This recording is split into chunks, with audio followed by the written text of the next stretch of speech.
kati bo si bantu ba victim bo bayambi otanga gwo mukulembeze obayambi otya wayitayo baani ani gwe wayita n'ogamba mu gwokutaano nayita bana abali boogera kubanga nobbala bwe balaba wali otaddewo effort egende bane munoonyeza omwana egwenda byayogera mumugamba ajje wano atuulire ki ekyamubaako tumuyambye tutya tokikoze wabula bagenda okulira nga bannange timwogera bintu ebyo ebintu ebyo timubyogera bannange bijja kulemesa abantu okulokoka abantu bakutwala serious olwo balina information bakutwala serious do they take you seriously no. Do they take you like a serious leader? How about government? How about police? Kati wetogera police ina a lot of information. Mu kifo ky'okulaga obukulu bwa police badde kusuubira nti oluvannyuma n'okuwulira nga waliwo report gwenga ayeeyita omukulu babadde bakusuubira okuba nti police ogenda gituukirira ogigambe musobola okumpa ku report eyo kubanga I have to put my house in order. Kubandi mukulembeze ngeri kati gye biriko police nga biriko ne report ennene bwetyo nga kitegeeza tebikyali by'abaana tebikyali byakyama police mutuyambe mutuwe ku report eyo tujeyambisa okuyita owooluganda tumugamba owooluganda munnange report yino tukoze tutya egamba bino kuba lyo mbadde weekwasa nti mulina bujulizi mubadde luli mwekwasa anti tewali bujulizi tewali evidence kati olina report namba eri wali nga tonnayogera nnyo oli mu kuswala olina lipooti oswala ekibuga kikulaba abantu bali mu kwebuuza walidde ki kakike walidde bali mu kwebuuza bagabanna jukira abamu si balokole abasayinize kwezo lipooti kati bali eri n'obanyenya mitwe naye gavumenti eba enyenya mitwe gavumenti bagabannange naye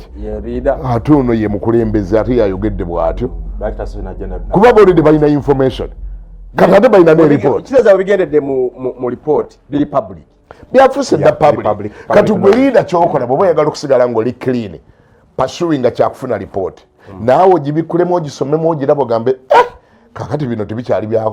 byange ne bwe nabyogera oli tagenda gandi nze mulemeddeko bibino biri muki mu report kakati oluganda report ng'ekwogeddeko bweti ne bweti kakati tukoze tutya kituufu oddugala okutuuka ku kino ekyo si kyebayita maculite bwe kiba kikulemye ekyo sirikira ddala nga bwobadde wasirika osirike obeerenga ataliiwo akolenga bino byemubuuza nga mugatta abagole nti osirikiranga ddala ennaku zonna kubanga bwobanga tokoze kyoteekeddwa kukola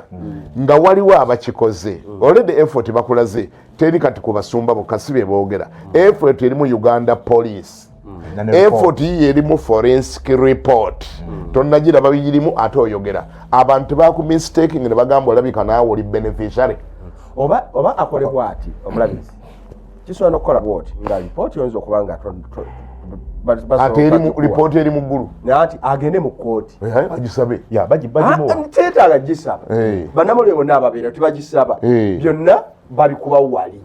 nga naawe owuliriza ate kyamukisa mulungi aba kingdom bagisabye kingdom egisabye ate it is now a public document kingdom bagisuwinze mu kooti ne bagisuwinga ne mu UCC kati ate webali kati ebe ine okubesinga ku lipooti eyo okwedefending kingdom eri mugamba kooti tuwe ku lipooti eyo kuba it's a public document oli bwaba byagamba nti ebyayogerwa tebyaliwo then tubayinterrogating report ebadde atebirimu saba report ne proceedings simple ekyo twagala ekimalako obudde ate ekintu ekyali mu lwatu kingdom yasabye kakati ate gwe gwatakikoze ali wansi w'ekitanda nga gyoyogerera sigalayo sinzira wansi w'ekitanda ogambe banange mumpe ku report because you are not a leader, you are not acting as a leader. Ate oli mu kuswala mu myaka gy'abantu bagamba what is going on here. Kuba kati wali abalina report, wali abagiwulira, wali abagiwandiika, wali abagimanyi. Kati ate bakuulira oyogera. Don't you think you need to be careful? Osigaze emyaka